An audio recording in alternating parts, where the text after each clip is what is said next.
More than 140,000 auto workers could go on strike within a matter of hours. That's if agreements with the three major U.S. automakers aren't reached. Ford, General Motors, and Stellantis, they're widely known as Detroit's Big Three, have until 11:59 p.m. Eastern tonight to resolve major contract disputes with the UAW, the United Auto Workers Union. The president of that union says its demands are fair, but the CEO of Ford says the ongoing stalemate isn't the automakers' fault.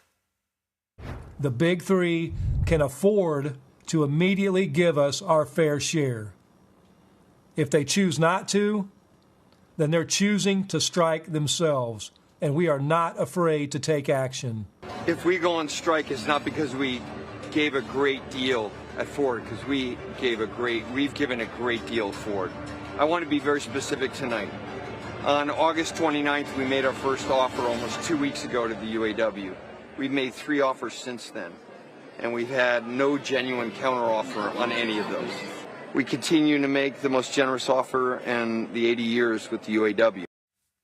All right, CBS News senior transportation correspondent Kris Cleave is in Detroit, and CBS News senior White House and political correspondent Ed O'Keefe is at the White House covering all of this for us. A warm welcome to you both. Kris, let's begin with you. Just walk us through exactly what the UAW wants and what the Detroit Three has counteroffered exactly.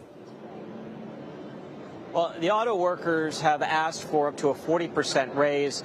They want a 32-hour work week, a 4-day work week, essentially will return to pensions, and they want to undo some of the concessions they made to the automakers during the Great Recession when the Big Three were teetering on the verge of collapse. And a lot of that is sort of inside baseball talk about how quickly somebody can move to the top tiers of the hourly pay scale and the carve-outs for temporary or part-time workers.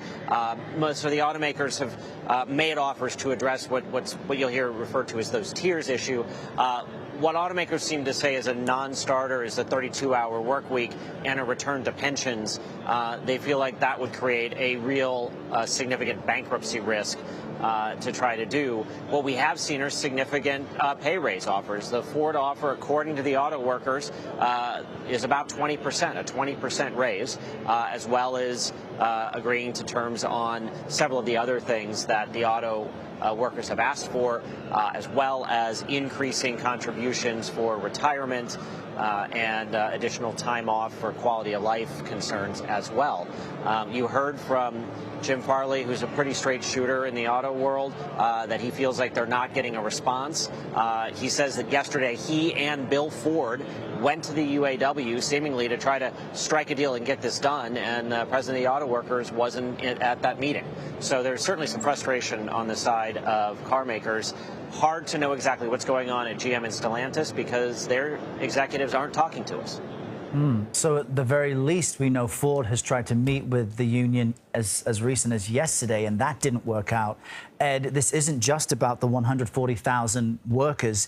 It's the suppliers to these plants who would also be affected if this strike hits. So then what is the Biden administration doing to avert what could be a real economic issue? Could be a real economic issue, both literally and symbolically, to see workers at such high-profile companies on strike, yes. And the White House points out the president has been, if not directly engaged, certainly actively aware of the ongoing talks for several weeks. He was receiving updates during his recent trip to India and Vietnam that ended just the other day, and he's been receiving, in fact, twice a day, he was asking for updates from staff about what's going on. The acting labor secretary, Julie Su, other White House officials have been engaged with the United Auto Workers directly and encouraging the Big Three to keep talking to them. The president most recently met with the head of UAW, head of Labor Day, encouraged him to keep negotiating with the companies. But what we haven't heard today here at the White House is any sense of whether or not the Labor Department or other White House officials have engaged the union or the companies directly to try to avert something from happening later today.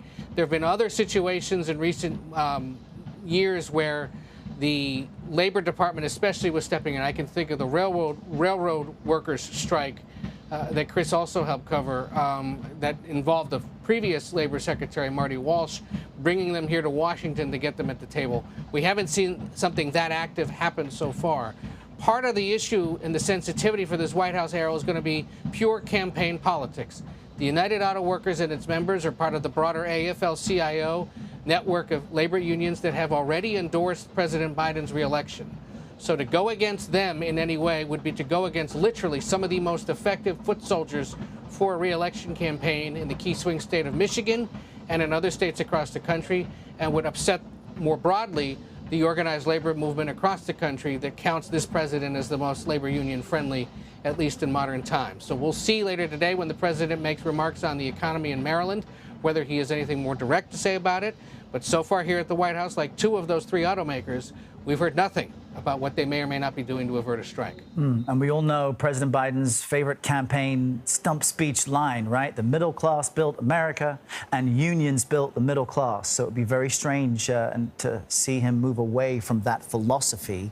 They'd be glad to know that you remember that line, Harold. So yes, we hear it all the time, Ed. It's kind of unavoidable. Kris, we know the UAW has already outlined plans for a series of strikes targeting auto plants if deals aren't reached by tonight, almost like micro strikes. What do we know about that? Yeah, so this is unusual. The plan is that later tonight they'll announce which plants will go on strike. It will likely target all three of the automakers unless deals are reached, but it won't be every plant. They want to take out strategic plants in each of the automakers to sort of create pain points. Economists say that they're not sure. They've called it a dangerous strategy because of how interconnected the auto production system is, that if you take out an engine plant pretty quickly, you can't build cars that use that engine, so then another plant ends up shutting down. So it might be targeted, but it could get much broader very quickly, and you're talking about a cost of billions of dollars to the U.S. economy and to the auto workers who will be going off of their regular pay and going on to $500 a week strike pay. They lose a lot of their benefits as soon as they walk off the job. Very important stuff. We know you'll both be following it closely, and we'll bring our viewers updates as soon as we have them. Kris Van Cleave and Ed O'Keefe, thanks very much.